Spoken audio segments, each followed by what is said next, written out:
वसल्लम अलैका या हबीब अल्लाह। सब मिलके पढ़िए सल्लल्लाहु अलैका या रसूल अल्लाह।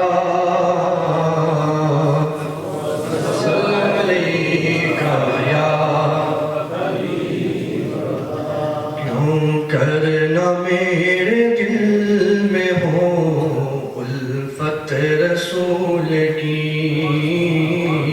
उल्फत रसूल की। नाराए तकबीर, नाराए रिसालत, नाराए हैदरी, उलमाए अहले सुन्नत जिंदाबाद। माशाअल्लाह। क्यों करना मेरे दिल में हो उल्फत रसूल की, जन्नत में लेके जाएगी, जन्नत में लेके जाएगी चाहत रसूल की। क्यों करना मेरे दिल में हो उल्फत रसूल की। चलता हूँ मैं भी काफिले वालों, रुको जरा। चलता हूँ मैं भी काफिले वालों, रुको जरा। मिलने दो बस मुझे भी, मिलने दो बस मुझे भी इजाजत रसूल की। क्यों करना मेरे दिल में हो उल्फत रसूल की। पूछे जो दीनो ईमान की रे कब्र में, पूछे जो दीनो ईमान की रे कब्र में। उस वक्त मेरे लब पे हो, उस वक्त मेरे लब पे हो मिदहत रसूल की। क्यों करना मेरे दिल में हो उल्फत रसूल की। सरकार ने बुला के मदीना दिखा दिया, सरकार ने नाराए रिसालत, या रसूल अल्लाह। नाराए रिसालत, या रसूल अल्लाह। नाराए हैदरी, या अली। सरकार ने बुला के मदीना दिखा दिया। होगी मुझे नसीब, होगी मुझे नसीब शफाअत रसूल की। क्यों करना मेरे दिल में हो उल्फत रसूल की। जन्नत में लेके जाएगी, जन्नत में लेके जाएगी चाहत रसूल की। क्यों करना मेरे दिल में हो उल्फत रसूल की।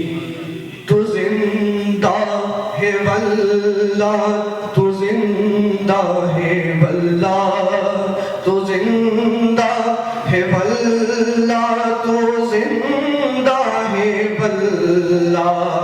दामन में उनकी ले लो बना जन्नत दियो, दामन में उनके ले लो बना जन्नत दियो। महंगी पड़ेगी वरना, महंगी पड़ेगी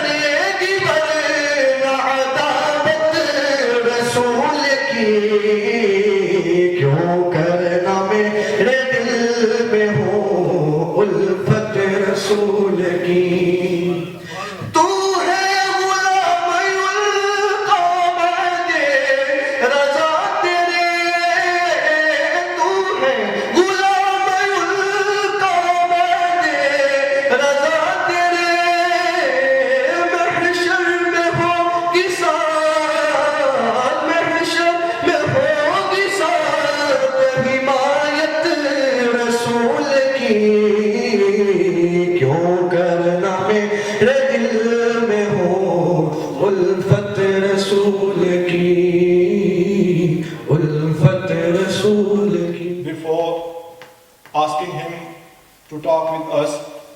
Just I would like to introduce him very briefly. The people who attend gatherings like this, Imam Sahib is not new for him. He is well-known speaker of the UK, and these words are for those people who are saying Imam Sahib first time. So his name is Imam Muhammed Asim Hussain, and 22 years old. And this is the blessing of Allah subhanahu wa ta'ala upon him, that he is the youngest priest and preacher of the Islam here in the UK. And in this very early and little age, Allah subhanahu wa ta'ala blessed upon him, that he gave him the understanding of the Islam, and now with his blessing he is spreading the light of the Islam to young people like you. He studied 3 years in Nottingham in Jamia a famous madrasa and school here in the UK. And when he finished his study, just after finishing his study 2 weeks after, he joined his job and he started the serving of Islam in working in London, where 2,500 people come here on the Jummah prayer and on Eid prayer. And Maulvi Sahib delivered his lecture on every Friday in front of more than 2,000 people. People who watch the TV and Islamic channels like Ummah and Noor and Takbir and these channels, I think you would have seen Maulvi Sahib there, very effective and very good speaker. And if I am wrong, I am sorry. Maulvi Sahib got special command on this topic, which is related to youth and youngster peoples. And Allah subhanahu wa ta'ala put special tasir on his tongue, that his words are not like words. His words change the lives of the people. Maulvi Sahib has changed many people, and he took many people from the clubs, from the prisons, and brought them back in the mosque and on the right way and on the right path. And this is his mission of the life, and he is doing his job very well. And inshallah Aziz, when you will hear him, you will find my words true, and whatever I said about him, I think this is less than his personality. I am sure that he is more than my words. Without wasting any time, I humbly request to him, please start your speak. And as you are looking here, the majority, 99% of youngsters and youth, and all these people are here just for you to listen to you. Just give them a proper message which will help them in their real and practical life. But before starting his speech, just a nice one, Nara. And I know you are not familiar with this tradition and this culture. This is our subcontinent culture. But I think, as I told you, because your roots are from there, so you should know your tradition and your background as well. Nara Takbir, Nara Risalat, Nara Hadri, Ulamai Ahle Sunnah. Bismillahirrahmanirrahim. Before I begin my lecture, where are my lecture notes?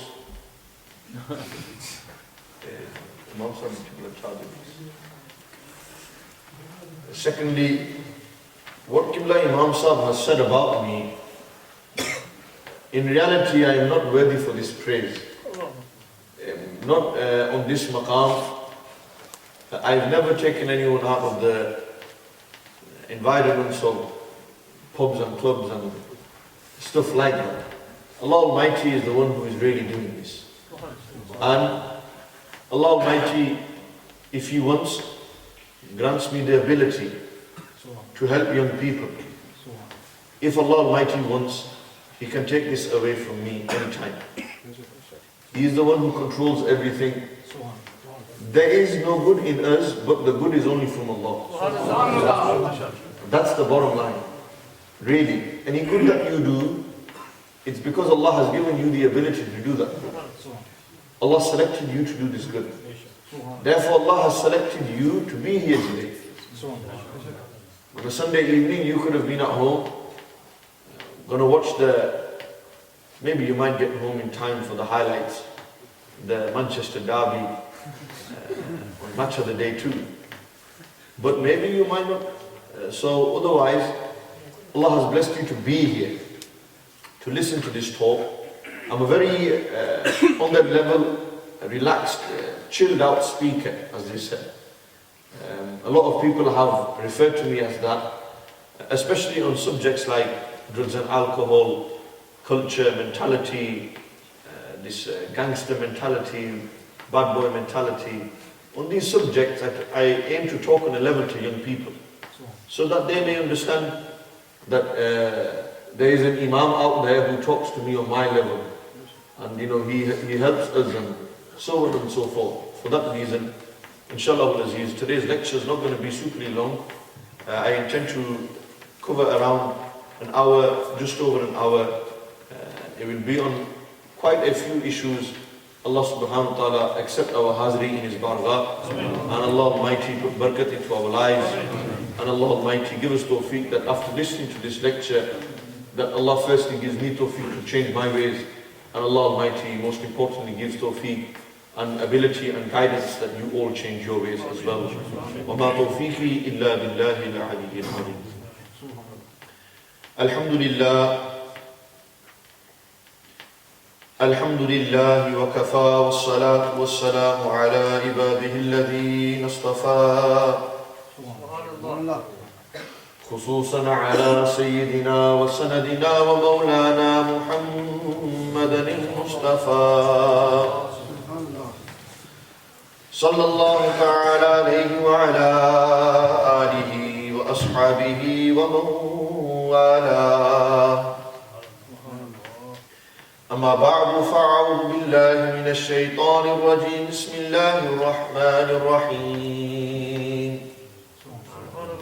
فلا تتبع الهوى فيضلك عن سبيل الله.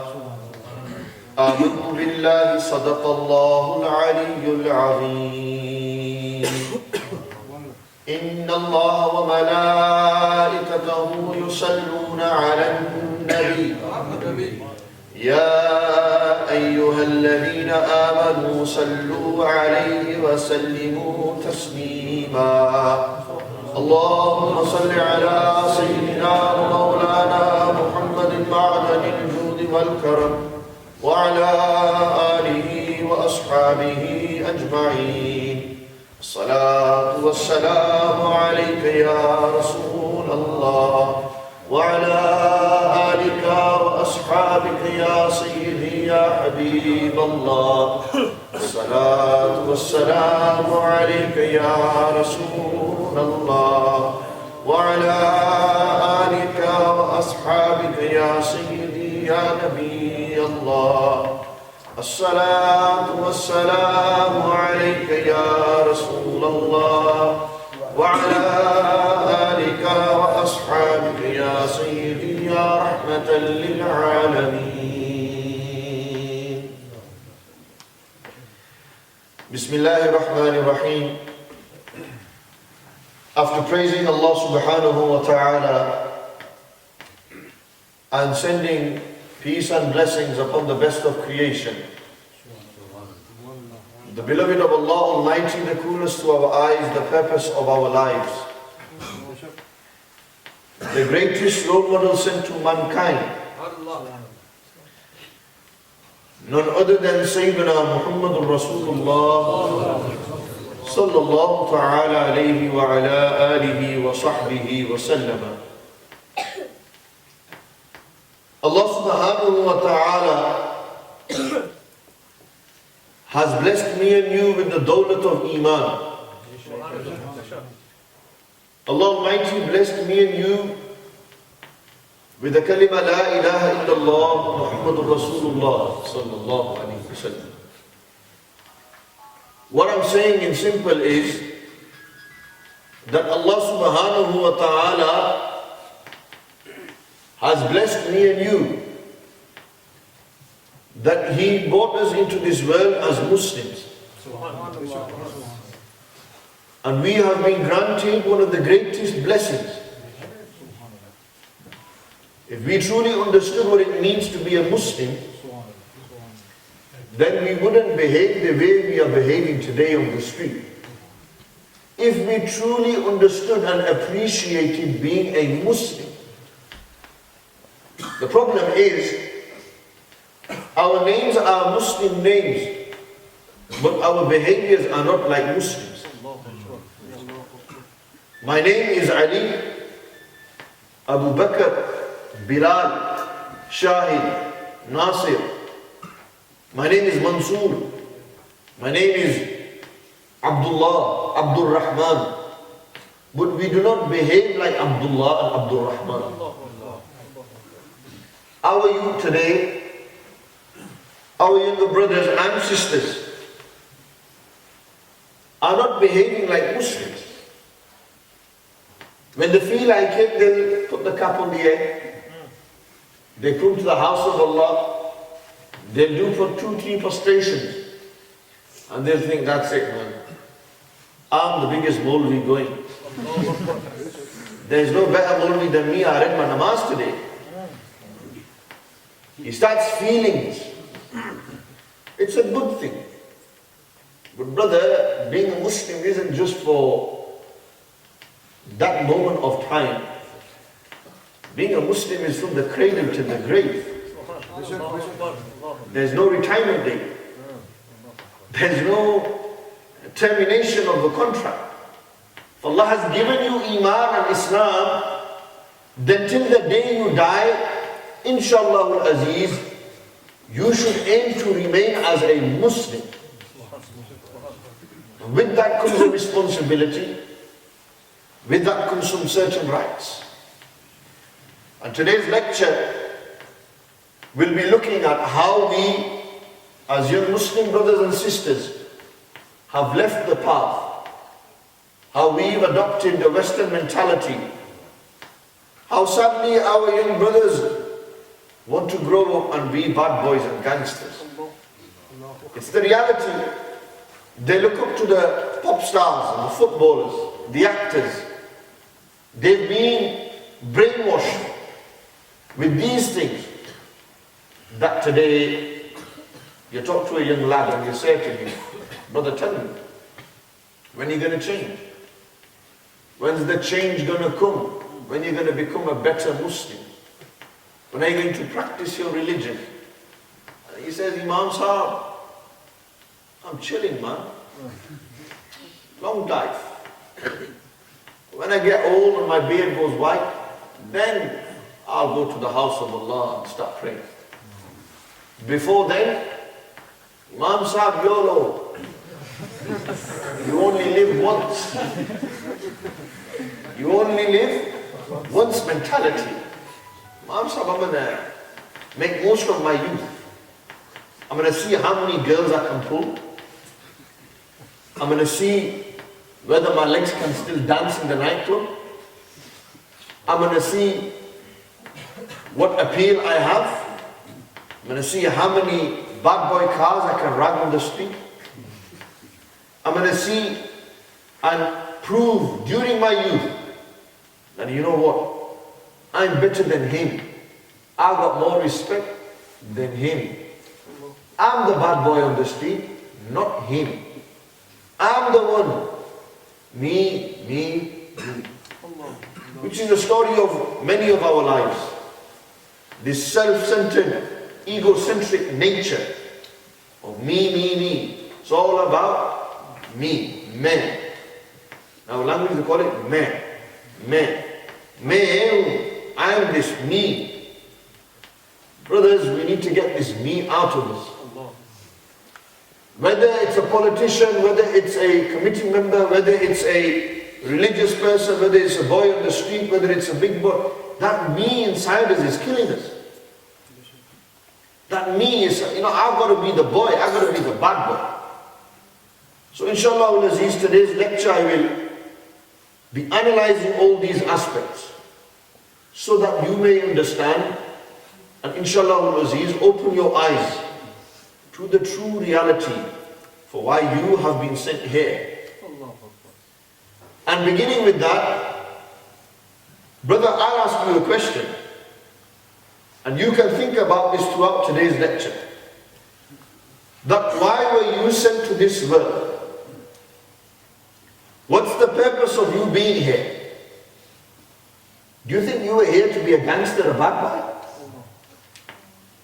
Do you think Allah Almighty sent you here to shop cocaine and heroin on the street? You think Allah Almighty sent you here to bowl around in your M3 or in your Nissan Skyline GTR or your big Range Rover Rangy? You think Allah Almighty sent you here to have daft haircuts? Put zigzags in your head? Brother, you look like a guy who's come out of a mental hospital. You got zigzags in your head, something's going wrong, mate. Zigzag in your head, fantastic. What a trend, what a new style, man. Where on earth did you manage? Look, why were colouring books created? Why do you have drawing pads to draw on there? Your head wasn't created for you to draw patterns on it. Allah didn't give you a head to draw patterns on it. Allah gave you a head to think with. Not that you go to the barber and say to him, listen, barber man, put a little bit of line from here, let it go down a little bit, shoot it straight back, look like a shooting star. Some guys want chessboards in their head, like checkmate. Man, what are you doing? You want a guy to play chess on your head? He's got a checkboard head. He's got Adidas sign there. What are you, isn't it enough you got it on your body, never mind your head now? If you got Adidas on your head, like the brother put a cap on your head, you got Adidas there. Why do you have to say to the barber, brother, look, you've got to imprint it in the back of my head? Because I've got to look good. Brother, if I don't look good out there, man's not going to respect me. I'm only going to be accepted in the bad boy crew if I look like a bad boy. If I don't look like a bad boy, then they will never accept me. So what do we learn in bad boy mentality? That the bad boys live to prove to bad boys. You live to prove to next man that you're better than him. Come on, man. Were you sent here by Allah Almighty to prove to people that you're better than them? Is that why you were sent here? To make a point. Did Allah Almighty send you here to go into relationships outside of marriage? Did Allah send you in this world become a drug dealer, bad boy, guy who steals cars, a gambler, alcoholic, druggie, junkie? Did Allah send you here for those reasons? No, He didn't. Allah didn't send you to this world for that reason. Allah sent you here with a purpose.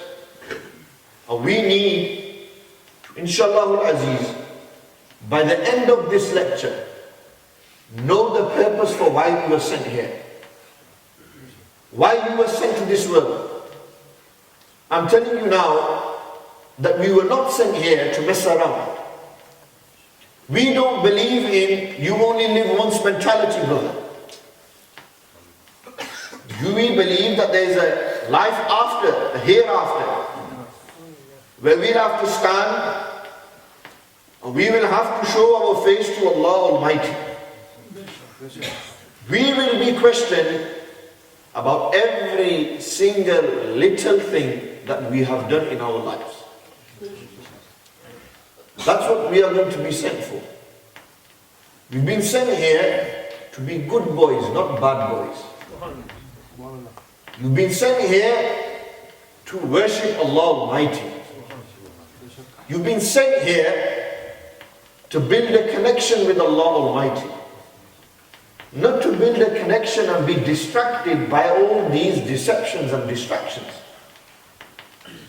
Sadly, our youngsters are being deceived. We've fallen into the deception of the devil. You know what the devil thinks? The devil thinks, man, I flopped. I didn't make it. I messed up. I was asked to worship and obey Allah Almighty, but I didn't obey Him. So you know what I'm going to do? You know what my life's mission will be? That anyone that comes to this world, I want him to disobey Allah's will. That's what he wants to do. Brother, he doesn't want to see you reading namaz. He doesn't want to see you reading namaz. When you read namaz, let's just think, what do you think? I've got to make wudu, roll my sleeves, take off my socks. I've got to go and make wudu. I've got to go to the mosque. Man, I've got to change my clothes. I'm wearing jeans, they're tight. All these things come into your head. Chalo, you fought that, you've come into the mosque. Whether it was by force, whether you chose. When you get here, man, I've got to read namaz. What do I read? Young lads don't know what to read. You're a Muslim and you don't know what to read to Allah. Yeah, He gave you everything. What can we deny? What favor of Allah can we deny? Tell me. Brother, you wanted happiness in your life, you get happiness. You wanted food, you've got food. You wanted a family, Allah gave you a family. You wanted a mother and father, Allah gave you a mother and father. You wanted brothers, sisters, Allah has given you that.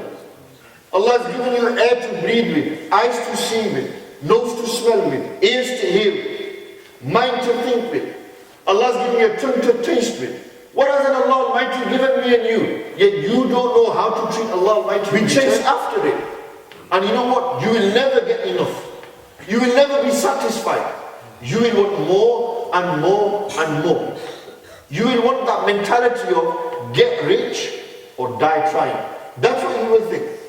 You will think, I need to get rich. If I can't get rich, I will die trying to get rich. Brother, become a Muslim or die trying to become a Muslim. Change your mentality. Brother, your mentality isn't here that you become a gangster. You become a bad boy so you prove to the boys. Brother, what boys? Tomorrow you're in prison. Where are your boys gone? Brother, I want to see your boys. I want to see if they come and they back you up. How many times did they visit you? How many of your true boys wrote letters to you? Brother, when they go down for you, or you'd go down for one of your boys, I don't know if your boys will be there or not. To me, they just use you. These boys, they use you. My bro, man, how can you say that? Mom, what you want about? He's my buddy, man, we grew up together. Tomorrow, when things get difficult in your lives, your boys ain't gonna be there. Brother, tomorrow in your grave, your boys ain't gonna be there. Where your boys gonna be on that day? On the day of Qiyamah, your boys ain't going to be there. Today we're so sucked up into our companies, our crowds. My boys, we give more preference to our boys than we do to our parents. What have your boys done for you? How much have your parents done for you? If your boys said, come out 3 o'clock in the morning, you will jump out of bed 3 in the morning, and if you got to go pick up and drop off back, you'll do it. You'll do it. Because your boy said it, innit? But if your mum said, Putter, wake up at 5 o'clock and read your fajr, you wouldn't listen to your mother. You wouldn't care about your mother. Your mother who fed you, clothed you, gave you everything. In the hardest times in your life, and brother, when you were serving time in prison, your mother was there for you. She stood there by your side. When you couldn't stand, she helped you stand. When you fell down, she picked you back up. When you cried for food, she fed you. When you needed your nappy changing, she changed your nappy for you. She woke up all night for you. Yet today, you give more time to your girlfriends and your boys than you give to your own mother. Nara Takbir! Nara Risala! Nara Today you give more time to your brothers. You give more time to your boys. You don't give time to your mother no more. Your mother's got old now. She can look after herself. But how heartless have you become? Tell me. Why have we become so heartless? Tell me. Tell me why we become so heartless. I'm not even in a joking mode. Next month you are laughing. If you're going to laugh, get out of the mosque. I'm telling you now. My eyes are on everyone. I am in a joking mode, I tell you straight. Why have we become so heartless with our mothers? Tell me. Why you become so heartless? But today you're wearing clothes, you didn't earn those clothes, your dad bought you them. Today you can't give salam to your dad properly when you wake up in the morning.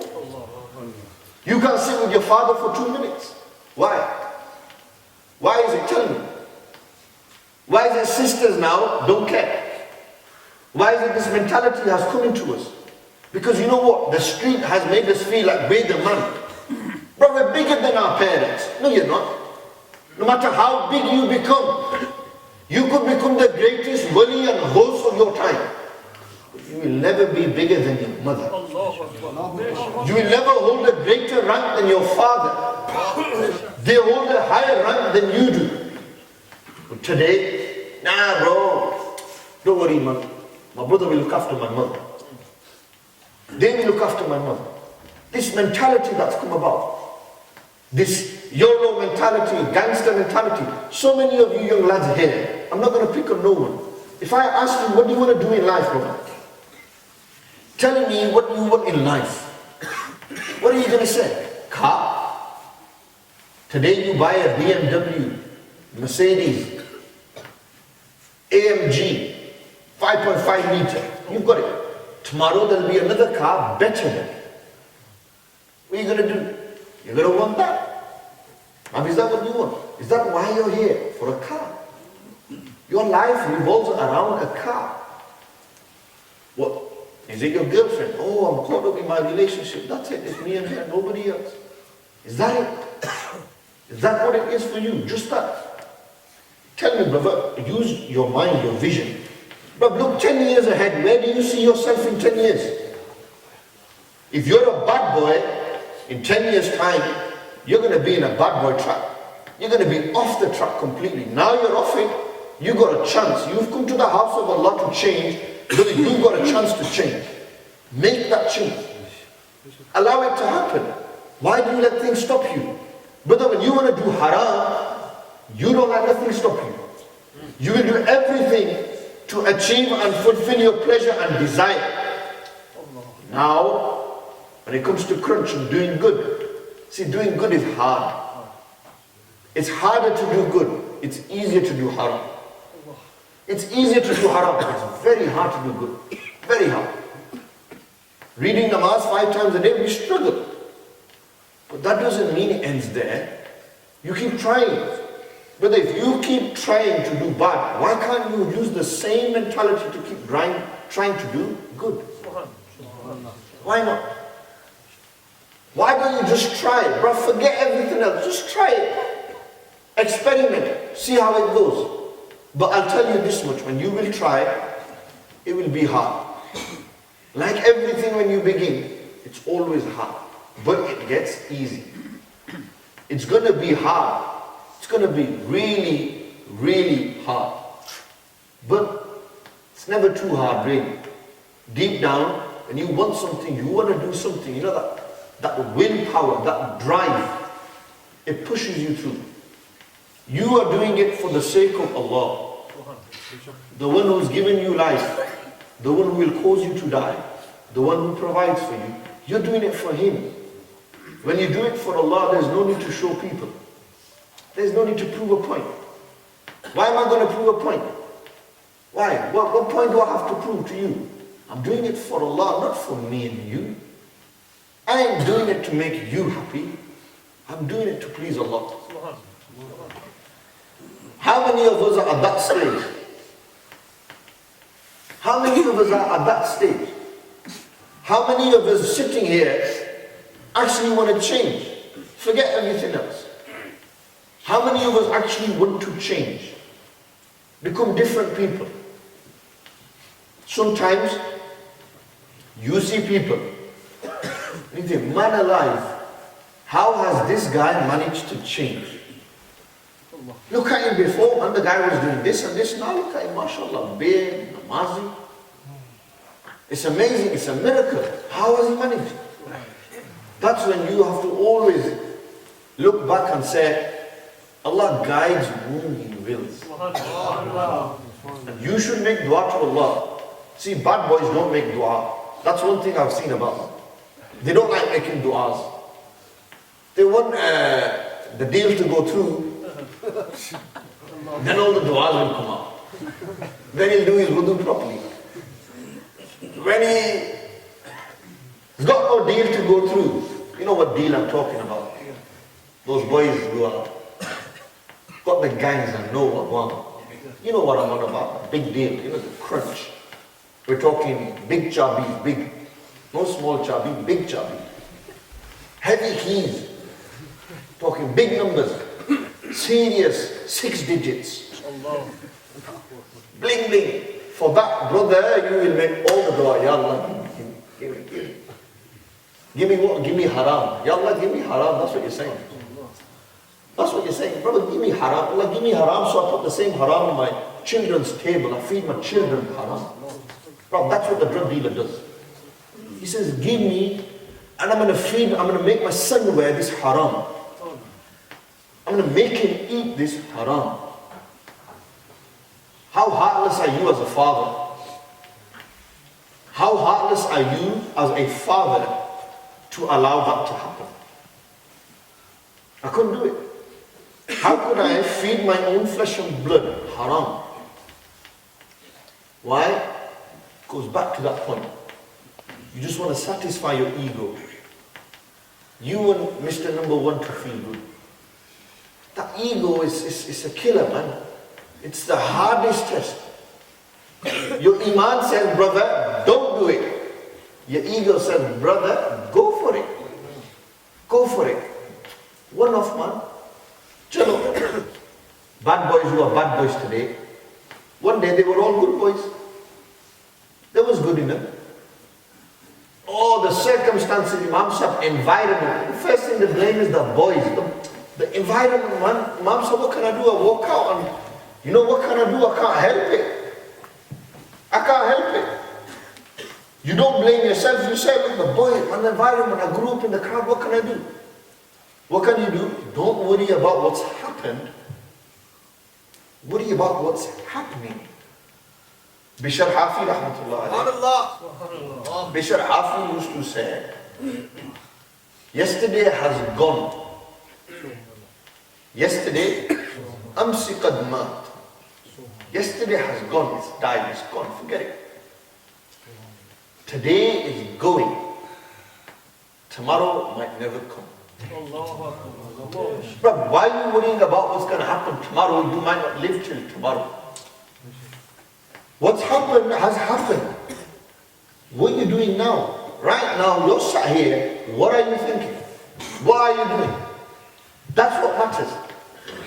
That's the key. Right now, this moment in time, where do you want to be? What do you want to do? Brother, if you want to change, I swear by Allah Almighty, you can change right now, if you want to do it. Ball's in your court. If you wanted, you know that SIM card, hotline number. You know what hotline I'm talking about? You know the one where all the dealers are on. You know, why do drug dealers have crappy phones, man? They've got all the money, but they carry.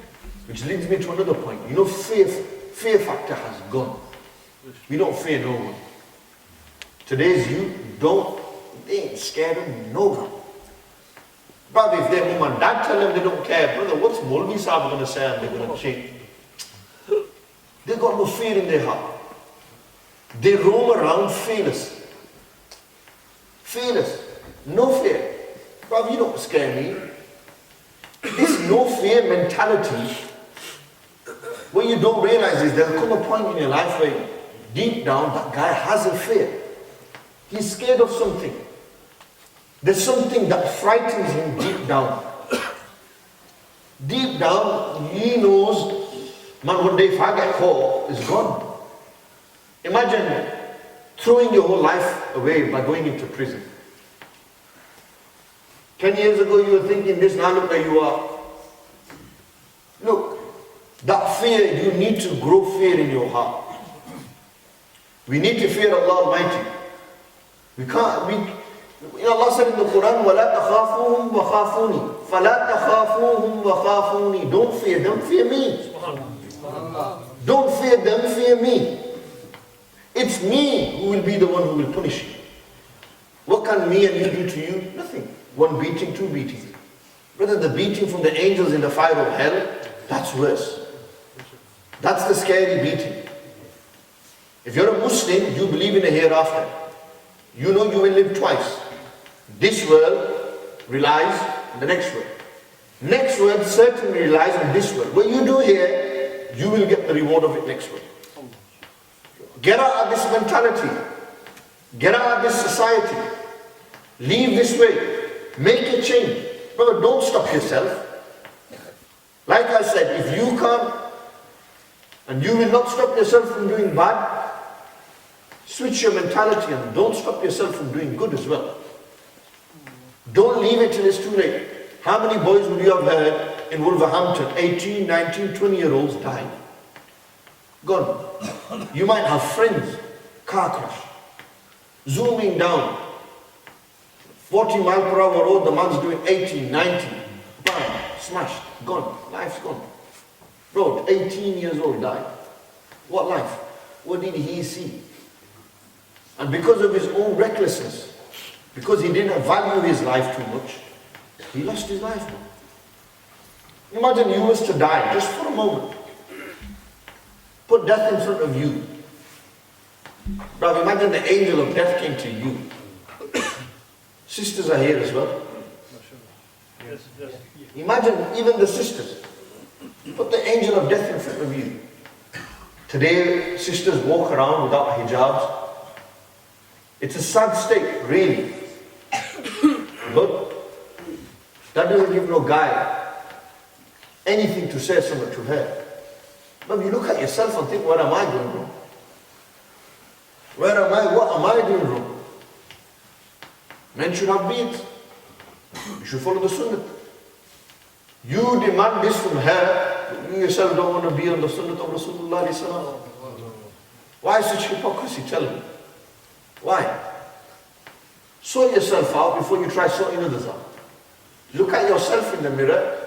Don't look for others' faults in the mirror. Don't put other people there. Yourself, man. Look at yourself. Forget everyone. Put death in front of you. Angel of death.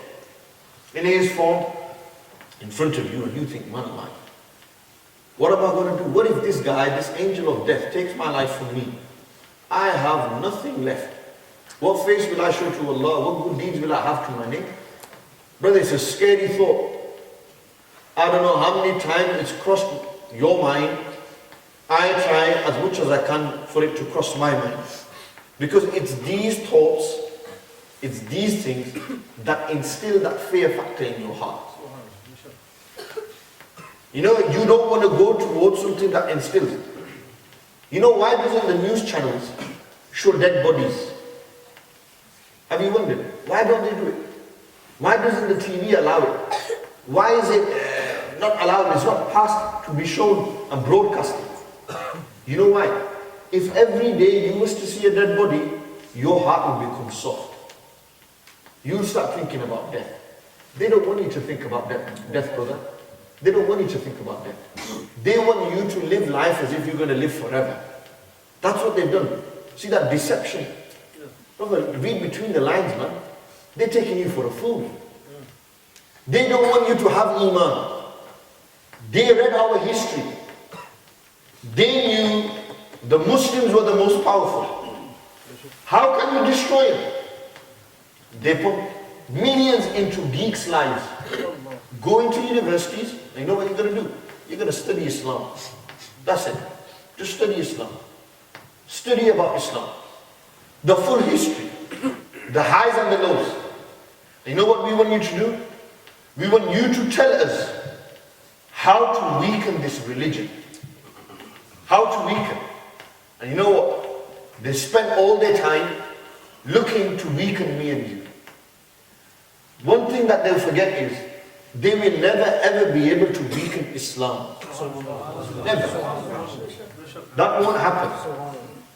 Yes, they will be able to weaken Muslims, but not Islam. There's a difference between the two. They can weaken me and you, but they can't weaken our religion. Because this has come from Allah. Who can compete against Allah Almighty? Tell me. Who can fight Allah Almighty? Who can compete with His power? Those that came before that tried to compete with Allah, they were the bad boys of their time. Nimrud, Aman, Qarun, Fir'aun, Abu Jahl, Abu Lahab, all these, what were they? Tell me. These were those people who had it all. I meant minted galore. Everything. Fir'aun, just for his treasure, for the gold. Not the paper, gold. Just for his gold, he would need 70 camels to carry its key. The key to its treasure. To his treasure, he would need 70 camels to carry it. That's how much treasure he had. These were those people who said, I'm God, I'm better than God. Allah destroyed them, man. The way Allah destroyed these people, Allah taught them a lesson. Today, these Western powerhouses, I'll tell you honestly, today, they try to paint a picture that they're powerful. All the security system, everything. When it snows, they can't stop the snow from falling. Man, there's too much power in Allah. They don't want the roads to be stopped. Look at that. Remember that time when it started snowing and airports were shut down, roads were blocked, everything. How many billions did they lose? What was Allah teaching them? You think you got it all? You can't be more powerful than Allah. You can't compete with His power. Allah gave you power. Who gave Allah power? That's His own power. You try fighting with Allah. You try competing with His destiny, what His will, what He wants. You can't do it. You can't fight Allah Almighty. That's why, become a man of Allah. Become a person of Allah and change. Then you will see secrets open up. Things begin to happen. Sukoon enters your life. Why? Because the focal point is Allah Almighty. So they wanted to weaken us. What did they do? They found ways, studied hard. You know what we should do? We should take the Quran away from their lives. Let's take the Quran out of their lives. Tell me, be honest to me. How many of you young lads who are here have opened the Quran? When's the last time you opened the Quran? And then you're telling me that it's true. When's the last time you opened the Quran? How often will you go in here and download apps, newspapers, internet, everything here? They want the world to take over your life, not Islam. And you know what they've done? The fast world in it. Look how quick it's moving. Everything's in here. Every single thing is in this phone. I was sat with my dad, my mum. There was a TV program that was on. We were having a good discussion, me, my mum and my dad. And we were discussing why things are messed up for Muslims in the West. And my dad goes, it's the iPhone. He goes, this thing has killed us. My mum goes, who gave the iPhone to the kid? Who allowed the iPhone to get to the kid? My mum goes, it's the parents. And no doubt, if you as a father and a mother sort yourself out, your kids will be sorted. But if you, today you're not married, you're not married. Say, you get married. You got zigzags, you got lines in your eyebrow. But what's your daughter going to do? Tell me.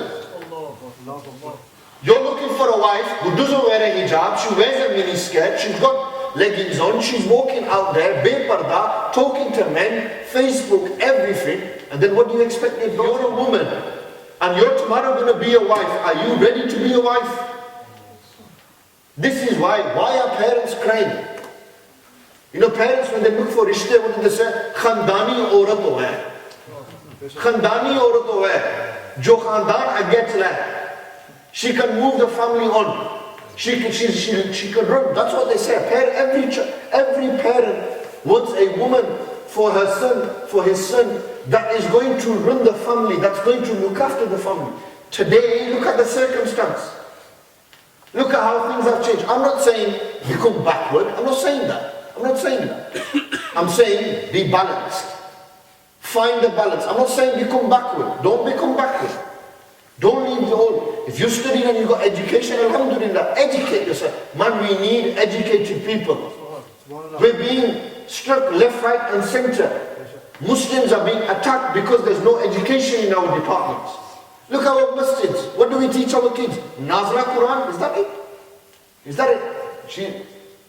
Dad says, Putra read the Quran, Subhanallah, Putra Quran khatam kita. Badi gal hai. Both badi gal hai. Mathai diyo, khatam padhao. Does he know if he's read the Quran properly or not? Dad never got that far himself. Dad didn't get that far, so he doesn't know what his son's actually done. But it's a happy occasion, isn't it? When he's read the Quran, what does that say? Put the Quran paring na choro karos. Kados. He's read the Quran, take him home now. Finished. Brother has read the Quran. He'll never open the Quran again. That child will never open. You know what the root cause is? Parents. You know what you will say? I'm the way I am because of my mom and dad. If you're 18, 19, 20, you can't blame your mom and dad anymore. You know why? You stand on your own 2 feet. You stand on your own 2 feet. You can't blame them. If you want to change, you can change. Your mom and dad won't stop you. You can do that. But it's so important. This is why I address you brothers and sisters. Tomorrow you will be husbands and wives. You will be mothers and fathers. How will you be? Today you got zigzag, tomorrow your son will have it. What are you going to say? Oh, Imam Sahib putter kharab ho gaya, my son's messed up on that. Imam Sahib do some dua in it. But how were you when you was there? Tell me. How are you? This is why change now. Don't delay. Don't delay. What's that saying? Don't delay. I don't know who said that. We'll say it. Don't delay, change today. You know what it is? You know the claims, don't delay, claim today. That's what it is. Don't delay, claim today. We said don't delay, change today. That's our mentality. Don't delay, change today. Not don't delay, claim today.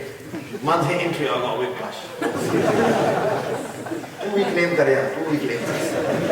ये 2-3 हज़ार मिल जासी है, हम बनेंगे.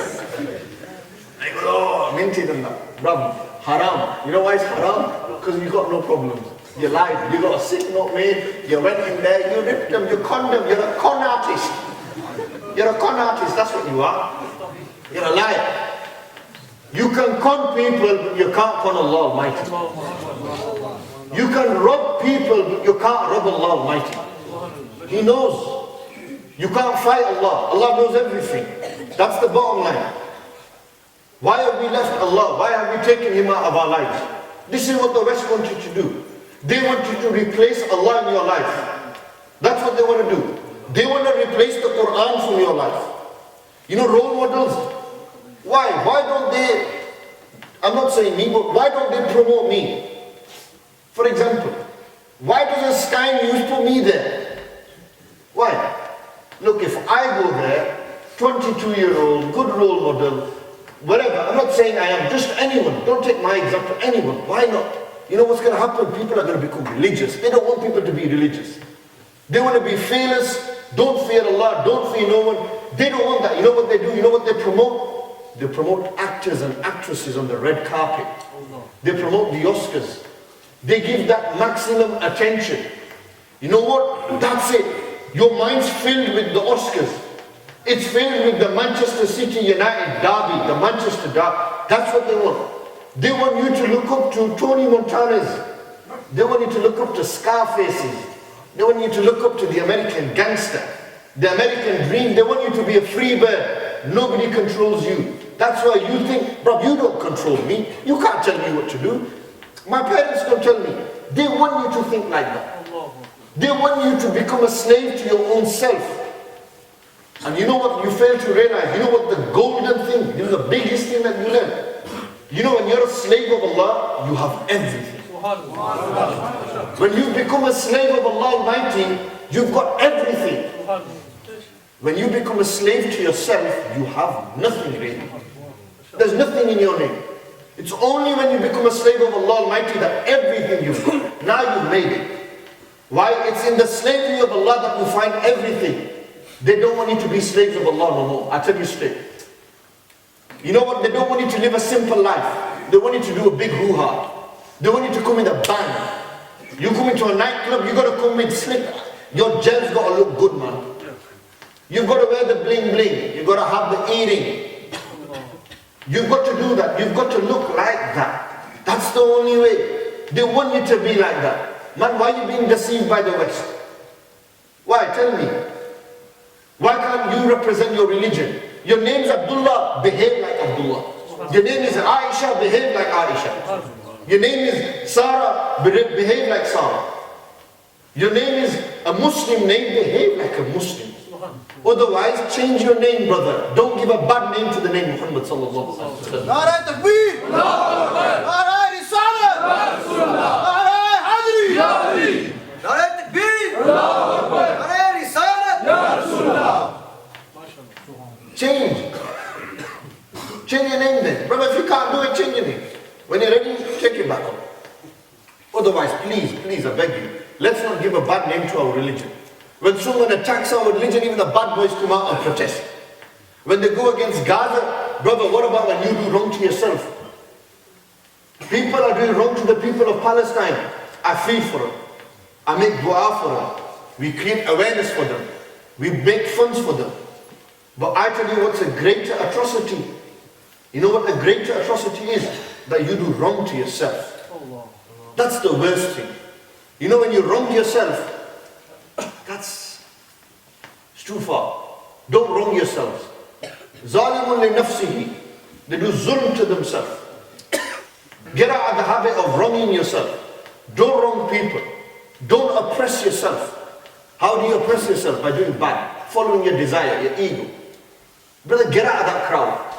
Get away from it. It's a filthy life. It's a dog's life. I tell you straight. That's what it is out there on the street. Everyone's thirsty. The tongues are hanging out. I don't care. Today's your boy, tomorrow he'll backstab you. Where's your boy gone? Tell me. Where's your boy gone? Today you go for a big deal, tomorrow he'll take your big deal. The big pie is gone to him. Where's your money gone? But your boys ain't there for you. You think your boys are there for you. They want you to be misguided, distracted, deceived. They want to deceive you. And you know what they're doing right now? I know people talk about Dajjal, the Antichrist. You know what about Dajjal? That he's going to come and he's going to test the people. People's imans will be weak. You know how they're preparing? They're weakening your iman now. He might come in 200, 300 years, Allah knows best. But you know what they're doing? They're planning, they're weakening your iman now. That's why when I began this speech, what did I say? What was my first sentence? Who remembers what I said first? How did I begin my talk? Somebody answer me. What are we here for? Not the Alhamdulillah, what we're here for. The first sentence I said. I know it's Alhamdulillah technically, but not Alhamdulillah. The first thing I said is the greatest dawlat that you have is the dawlat of Iman. What does dawlat mean? Dawlat means wealth. The greatest wealth you have is Iman. And you know what they want to do? They want to take Iman away from you. They don't want you to be a mu'min. They don't want you to have Iman in you. Brother, that's not good. Don't allow that to happen. That is everything. Money is here today. The Prophet ﷺ said, when you will die, 4 things will follow you, 1 will stay. 3 will go back. 3 things will follow you, 1 will stay, 2 will go back. What are they? Nabi alayhi salatu wasalam said, your family will follow you, your money will follow you, your actions will follow you. Nabi alayhi salam said, two will go back, one will stay. Nabi alayhi salam said, your family will drop you off there, then they will go back home. Your money will go with you, then it will go back with your family. But you know your actions, when they go with you, they're not going back, they're going in with you. So work on your actions. How many good deeds do you do in the day? Tell me. How many good deeds have you done in the day? How many can you count on your hands? How many bad deeds have you done? You know what you should do? You should get a piece of paper. You should put it in two halves. You should write good and bad. Every time you do a good, you do a tick. Every time you do a bad, you do a cross. And see how many good deeds and bad deeds you do. Brother, why do you want to change? Why do you want to change? They want to weaken you. So when the Jal comes, look how it's clever in it. Oh, Imam Sahib, the Jal's not going to come in my time, I'll be alright. When you're weak, your children will be weak. Then their children will be weak. And before you know it, by the time the Jal will come, they will be so weak in the Iman. The Jal will say, who is God? Who's God? And they'll say, you have all the power. See, they want to show that they have the power. What they fail to realize is Allah has the power. Power lies with Allah. La hawla wa la quwwata illa billah. There's no howl, there's no power, no might, no strength except with Allah. They replaced the Prophet ﷺ in our lives with these role models. What's a greater book than the Quran? What can be greater than Nabi alayhi salatu wasalam? Tell me. Everyone is saying Beshak, yes, right now. You know that. You know this. But why can't you change? Why can't we make that change? We know Nabi alayhi salam is the greatest. There's no one that in the creation of Allah that can compete with Nabi alayhi salam's maqam. He has the greatest status, the greatest rank. Nobody can compete with Nabi alayhi salam. Nobody. Nabi alayhi salam has such a maqam, such a status, that they seen Allah Almighty, man. They seen God Almighty's majesty. Allahu Akbar. Nabi alayhi salatu wasalam lived the greatest life. Simplicity, humbleness. You know what made the Sahaba great? They were deep lovers of Rasulullah sallallahu alaihi wasallam. You know where we've gone wrong? We lack in our love. We give fantastic lip service, but we lack in love. You just can't back it up. Brother, back it up with action. If you love Rasulullah sallallahu, then love him properly. Don't just stand up when somebody makes a video against Nabi alayhi salam and say, I'm a true lover, I'm a true lover. If you're a true lover, I think it's a greater crime that you don't follow him sallallahu alayhi wasallam. In your life, that's a greater jurm than them making a video. They're not Muslims, they're going to do that. You're a Muslim and you still can't do good. You're a Muslim and you still can't do good. Who's playing violins? This is why we need to make the change. The fear of Allah subhanahu wa ta'ala. The fear of Allah Almighty. Don't worry about it. Let it go wild. I don't have an issue. The fear of Allah subhanahu wa ta'ala, that's what we need. Bring the fear back into your life, protect your iman, follow Nabi alayhi salam, begin to read the Quran. These are the solutions. Change your crowd. Bad boy society. Bad boys, they're not there for you, man. Nabi alayhi salam said a man is according to the religion of his friend, according to the way of his friend. How his friends are, listen, you could be the greatest Maulvi on the earth. If you're hanging around with gangsters, drug dealers, they're going to say, Maulvi Sahib, we could hera pheri kari. Maulvi Sahib's on it. He's getting a 5% cut out of this. He keeps things legit and that. You get me? Don't worry, I don't do that. Don't worry. What I'm saying is, that's what's happening. Maulvi Sahib in it. That's what's happening right now. They want to, we need to make that change. And we need to ask ourselves. Somebody might say, Imam Sahib, I ain't ready for it. I ain't ready for it. Were you ready to do your GCSEs? But you still didn't. You still didn't. Unless they kicked you out. That's a different story, isn't it? Said, bro, you can't sit in GCSEs, you ain't good enough. Your behavior ain't up to scratch. But you still did it. Sometimes you're not ready for things in life, but you still got to take the step. This is one of those things that you have to take that step. You've got to make a change in your life. Wolverhampton is Wolverhampton. People say it's a bad place, drug dealers. But there's Pakistanis, man. Yeah? Go into the prisons. The largest ethnic minority in prisons, Pakistani Muslims. Is me and you, our brothers and sisters. And we're allowing that to happen. Why are you allowing that to happen? Why are you bringing shame on your family? You know why? You know what the mentality of bad boys is? It's a ruthless mentality. You know how they think? I have no morals. I ain't got no morals. Absolutely zero tolerance. I don't have no morals. If he had any morals, he would never ever do it in front of his own doorstep. Never. He would never bring things back to his own doorstep. Because he has no morals, that's why he's doing it. He doesn't have no haya, no ghairat. He's bisharm, that's what he is. He's got no sharm, no haya, no ghairat. When he's got sharm and haya, when he's got sharm, haya, ghairat, then it's a different story. You know what sharm and haya means? He's got morals, modesty, decency, then it's a good thing. Really, then it's a good thing.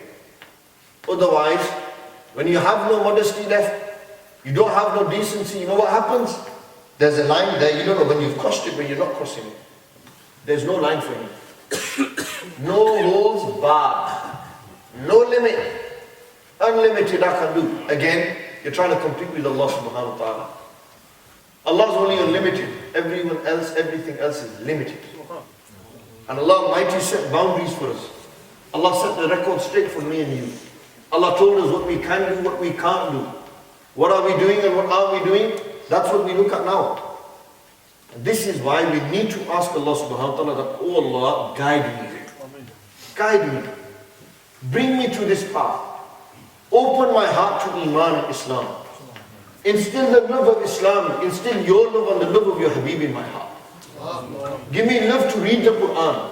Fall in love with the Quran. Sisters, you have role models. Sayyidah Aisha radiyallahu anha. Sayyidah Fatima Zahra radiyallahu anha. Sayyidah Khateeb al-Kubra radiyallahu ta'ala anha. Ummahatul Mu'mineen. The wives of Rasulullah sallallahu alaihi wasallam. Best role models. How did they behave? If you're a man, behave like a man. If you're a woman, behave like a woman. One of the Nabi sallallahu they said the sign of the day of judgment will be men will dress like women, women will dress like men. It's happening today. It's happening today, right now. Right now, they call it unisex. And she can wear them and you can wear them. That's what's happening. Behave like you should behave. Islam is not a religion that forces. It's not hard. It's not narrow. Brother, you got it all wrong. You listen to too much news. That's what you do. Islam ain't like that. Islam is so wasi'. It's so open. It's so accommodating. Look, if Islam was harsh, why is it that when you travel, you are asked to reduce your prayer from 4 to 2? If it was harsh, it would have increased. It would have said, no, you have to read 4 states. Softened it. If Islam was so harsh, then if you don't have water to do wudu with, what do you use? Tayammum. You use the soil. If it was so harsh, you would have to use water at all times. Islam is flexible. Islam says, worst comes to worst in your life. You have no water, nothing to live. If there is pork, swine or alcohol there, you're allowed to use that. That's how flexible Islam is. That doesn't mean if you can't live, you still do it. Don't become an alky and that. Bottler. It's a big disease in it amongst our young lads. They love the vodka, gin and tonic, Jack Daniels mixture and that. I don't know how he gets his boost. With his boost, he puts a bit of JD in that.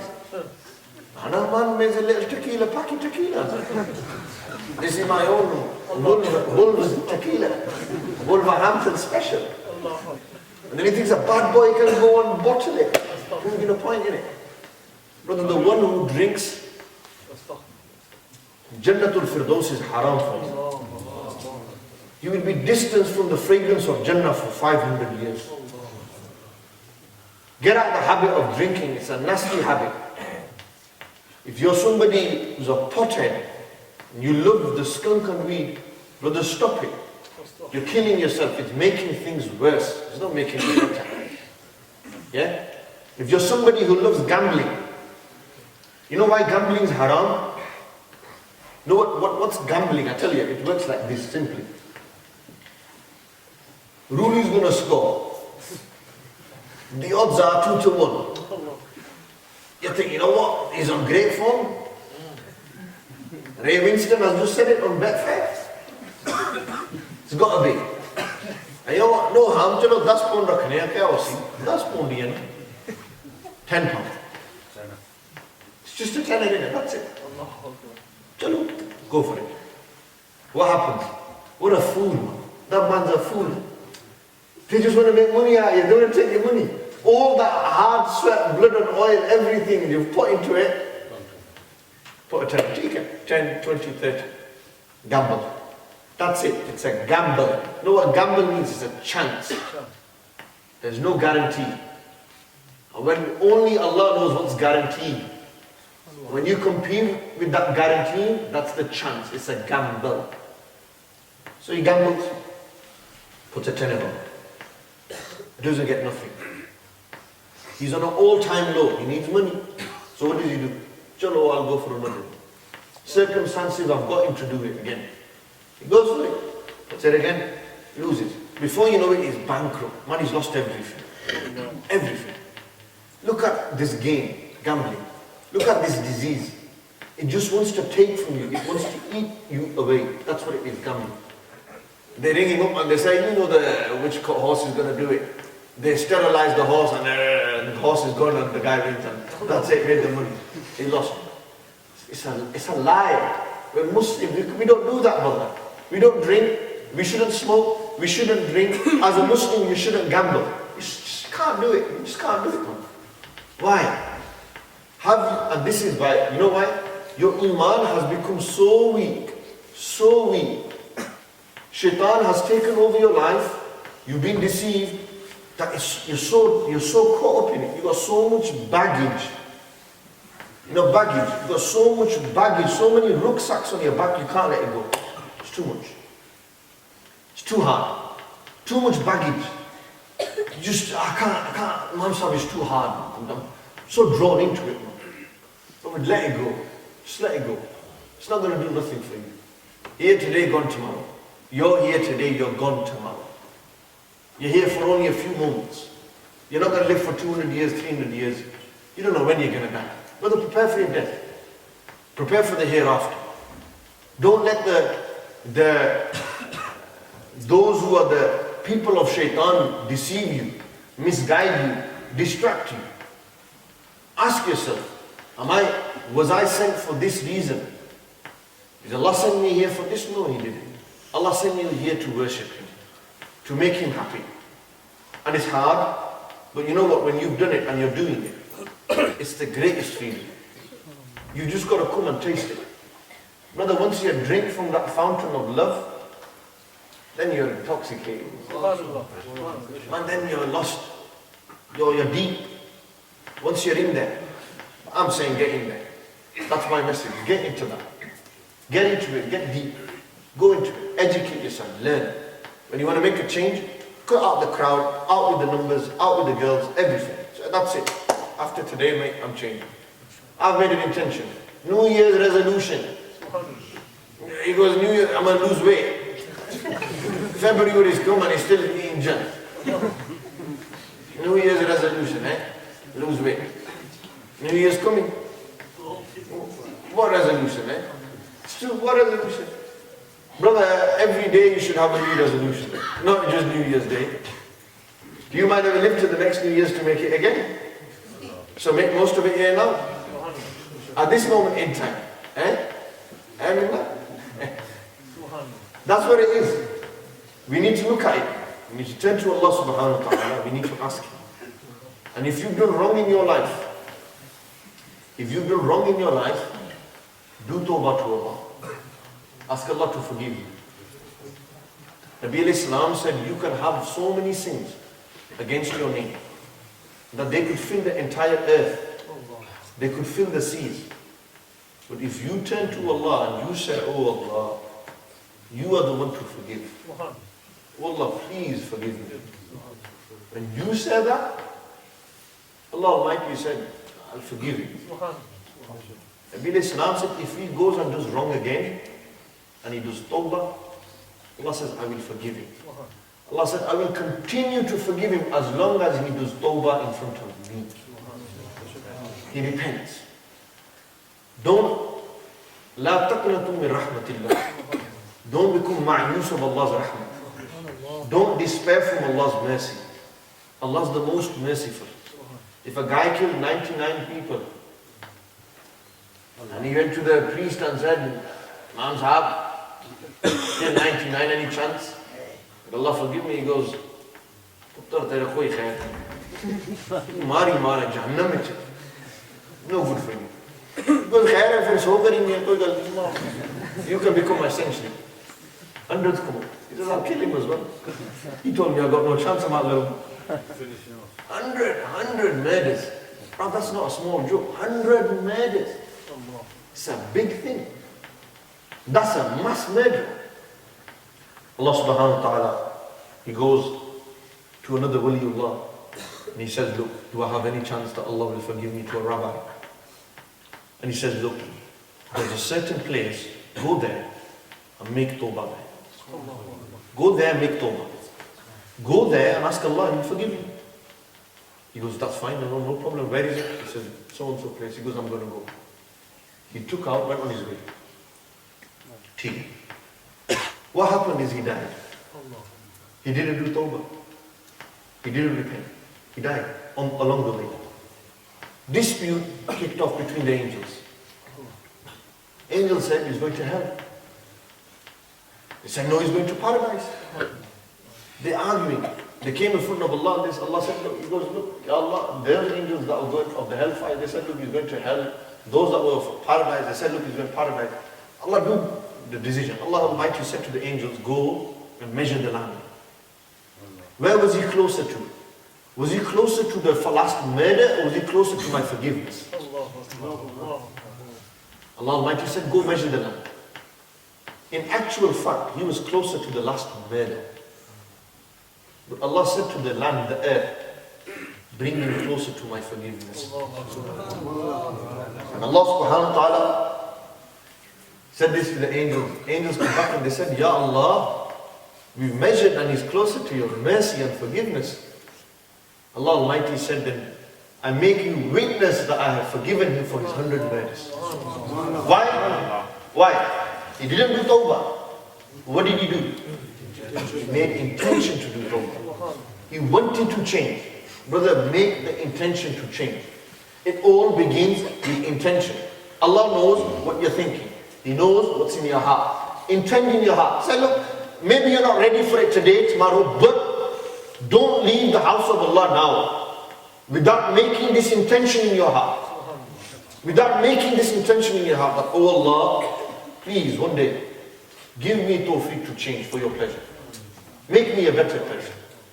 I know if I didn't find that this would be embarrassing for you guys, I would ask that those who want to, close your eyes now. Close your eyes now and make this dua in your heart. Seriously.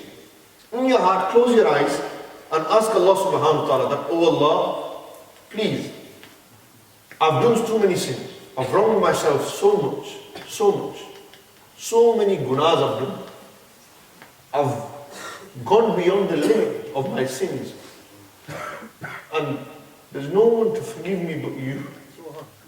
Ask Allah Almighty, I tell you, yaqeenan, you should fear Allah more than anything.